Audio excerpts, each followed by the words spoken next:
Hello, everyone, and once again, welcome back for our next lecture on the Great Depression. Today, we're going to be taking a look at the first president, the man who, frankly, had the unfortunate circumstance of being president when all of the stuff hit the fan, and that is Herbert Hoover. We're going to talk about Hoover's policy stances and how he might have made the Great Depression that much worse. But in reality, there's not much he probably could have done, but he definitely did not help things. So we're going to take a look at that, and by the end, we're going to see the next president of the United States emerge, FDR, one of the most beloved presidents of all time. So enough introduction. Let's go ahead and jump into the lecture itself.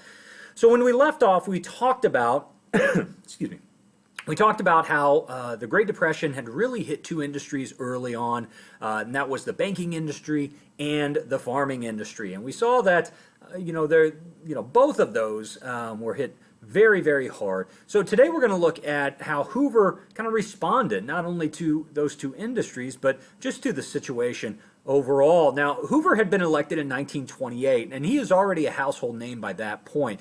Hoover was actually kind of a hero in the political world because back in World War I, he had actually led a kind of a drive for getting food to those war-torn nations in Europe, Belgium and whatnot, and it had been quite a success. He was also a member of of Harding's administration and had a lot of success there as well. So he was kind of he was beloved, at least at the beginning, by many people, but he does win as a Republican in 1928.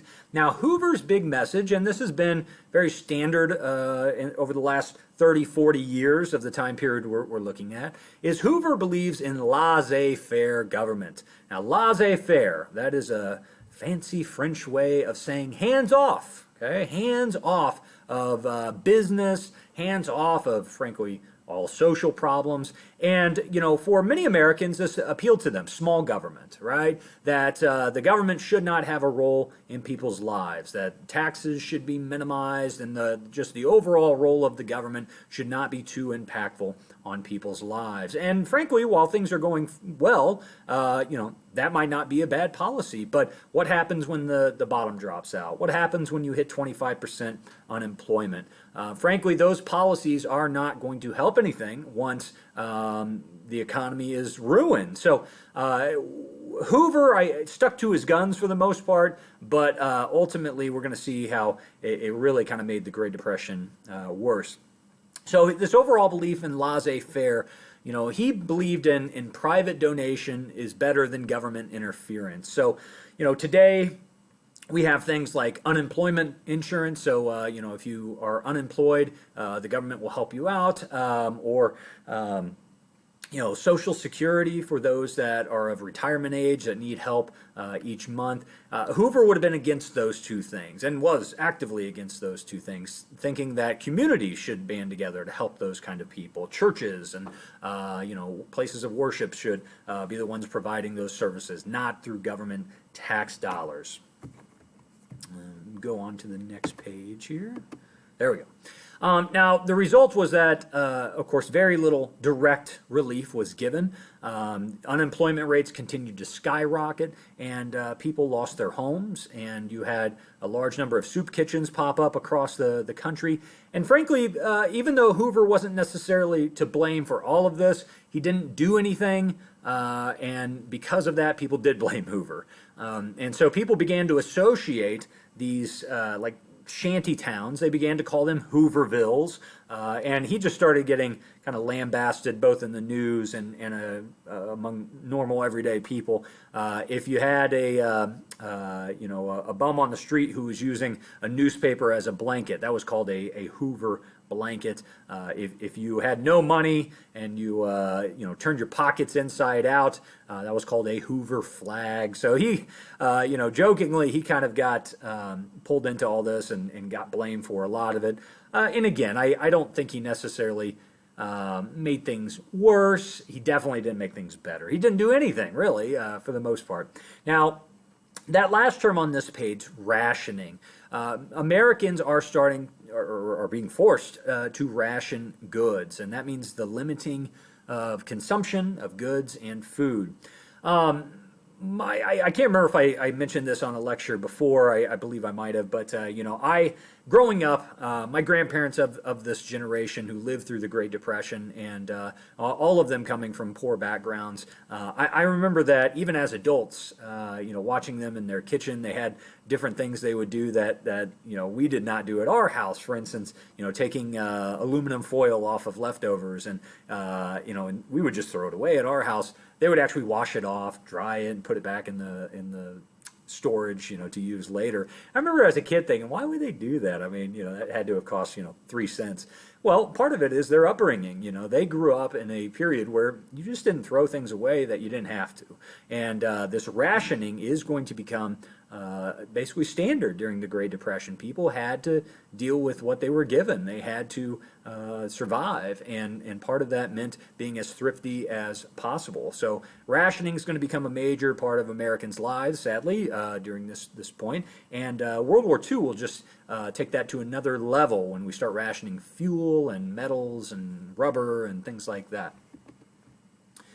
Now, eventually, Hoover did allow for some public works programs, and this may have been a little too late, I think, on some of this stuff, but he did begin to direct some federal money into projects. We're going to look at 2 of these here that were meant to help people, but frankly just didn't do enough to get us out of the Depression. But the first was the Federal Home Loan Bank Act. One of the hardest hit, as we mentioned last week, was farmers. And what this did was specifically lower the mortgage rate for farmers, which helped them refinance their homes and hopefully avoid foreclosure. So instead of having more homeless farmers out there, this tried to keep them in their homes. Also for the banks, who were suffering heavily as well, some because of their own greed, but the Reconstruction Finance Corporation, the RFC, this provided emergency funding to banks. We mentioned the run on banks and how banks had to shut their doors if all the people demanded money right away. Well, this allowed for some emergency reserves, so hopefully we wouldn't have as many banks closing their doors. Now, that brings us to the election in 1932. By 1932, we were multiple years into the Great Depression by this point, and like I said, a lot of it does get pinned on Hoover, even though he wasn't necessarily one that brought about the Depression. That's just kind of how it goes. When you are president, you get blamed for both the bad and the good. So in 1932, it's going to be the Republican Hoover versus the Democrat Franklin Delano Roosevelt. The 2 men could not have been as opposite in policy. They were actually from the same, cloth, cut from the same cloth in terms of social wealth. Both men were very wealthy, and FDR came from one of the wealthiest families in America. In fact, had a distant cousin, Teddy Roosevelt, who had already served as president. But in terms of their policies, it truly is night and day. You could not find 2 policies that were as different as FDR and Hoover's. Of course, Hoover and his laissez-faire, his hands-off approach that the government should not do much to try and correct this. He felt this was a bubble, that we would eventually, that the bubble had burst, and that eventually we would come out of this negative activity. FDR took a more direct interventionist approach. He said, Americans need direct help from the government. We need to help people out that have lost their homes, that have lost their jobs, and either providing jobs, or some kind of direct cash relief. So, in a lot of ways, we're seeing the changing of the guard here, and these policies will set up more what we see in modern America today, and we'll get more detailed into FDR's New Deal. But this is a real change in thinking. No one had ever proposed some of the programs that FDR was talking about, and at a time that the country, frankly, really needed them. I think if FDR hadn't done what he did, I'm getting ahead of myself here, but I really think we could have gone a much different route, probably a much more violent route. So I'm thankful things turned out the way that they did. But like every election, no one knew how it was going to go, even though Hoover was getting a lot of the blame. People still remembered a lot of the positive things he had done. The problem came in a few weeks before the election in what became known, an event known as the Bonus Army. So the story goes like this. World War I had occurred, of course, about 10, 15 years before, and a lot of the veterans from World War I, as a part of the pension when they signed up, they agreed as kind of a bonus that they would get this pension in 1945, a bonus for serving in World War I. Well, they're still 13 years short of that. But a lot of these World War I veterans have suffered like many Americans, and perhaps even more so percentage-wise. But basically, you had this group that wanted their bonus early. Okay, there was a bill that was put forward, the Putnam bill, that was put forward in Congress, and if this bill passed, then all of these veterans would be receiving their bonus early. And so you had thousands and thousands of veterans show up in Washington, D.C., demanding this and showing support for this bill. 20,000 veterans showed up in Washington, D.C. And for the most part, Hoover was, generous, even, gave them kind of they allowed them to camp nearby the Capitol, even supplied food and water to some of the veterans there. But then what happened was Congress voted the bill down. They refused to give that bonus early. And the veterans who were there, many of which had brought their entire families, again, they have no job, they have no home. What else are you going to do? Those veterans weren't ready to take no for an answer. And so many of them refused to leave. And that's where Hoover ran into some problems, because once that so-called bonus army refused to leave, even after Congress had spoken out, something had to be done. So Hoover would actually call in two young officers, General Douglas MacArthur, who of course will become one of the main generals during World War II, and Eisenhower, who will of course lead the Allied expedition in World War II and become president down the road. He orders those men to clear out the protesters, and this is where things really start to get ugly. So the protesters, and again, these are not just normal protesters. These are all veterans. These are men who have served the country, have fought valiantly, and now all of a sudden they are being forced out with not poison gas, but tear gas, and basically at the point of a bayonet. Many of the police, and under the orders of Douglas MacArthur, begin to burn these shanty towns that had kind of popped up, forcing those veterans out. And, I just want you to imagine this scene today, and perhaps this isn't the best example, considering we just had a similar scene in front of the Capitol a few weeks ago. But, imagine this scene of 20,000 veterans that, some of which end up being killed in this event. And it's not good optics, especially considering it's an election year, and the election is right around the corner. The public was horrified. Images like the ones below, where you see these policemen, hitting these veterans with bayonets, forcing them out, and again, even reports of people being killed. Not a good scene for Hoover.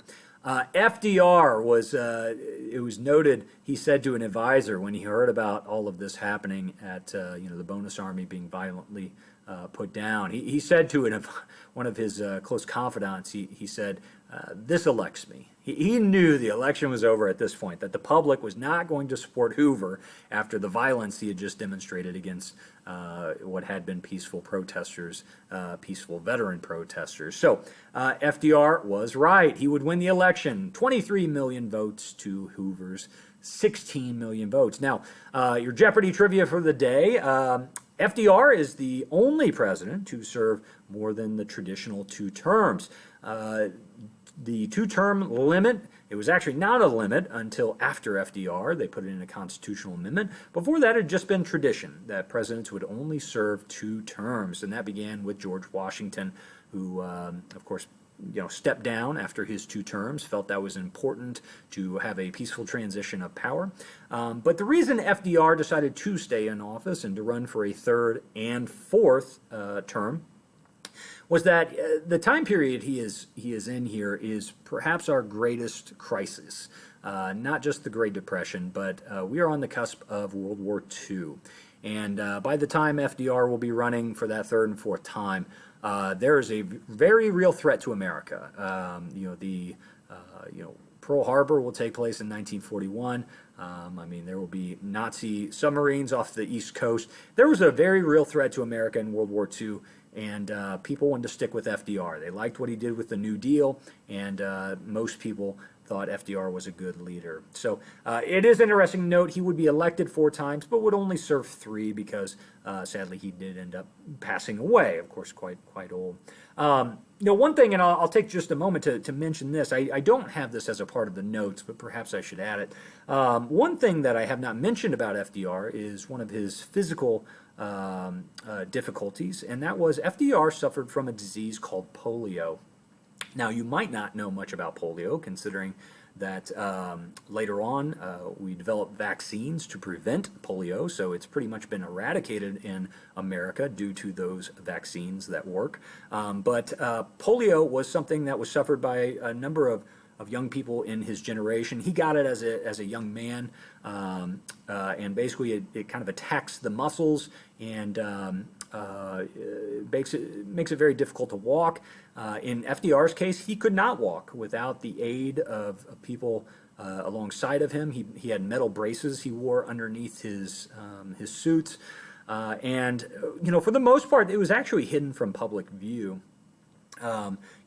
Sadly at this time it would have been seen, any kind of physical deformity would have been seen as a personal blemish somehow. So, we've come a long ways in terms of recognizing, people with disabilities, but FDR often kind of kept that hidden. You'll notice any pictures of FDR, he's almost always sitting down.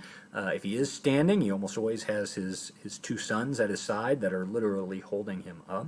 On a personal level, my grandfather suffered from polio, and I remember as a young boy, he wasn't as bad as FDR was. He had a physical deformity that caused him to limp and walk with a cane, but I still remember that affecting him. But again, we're thankful, should be thankful to science that we've been able to create a vaccine that has pretty much prevented that from being a part of our story today. So very important to note that.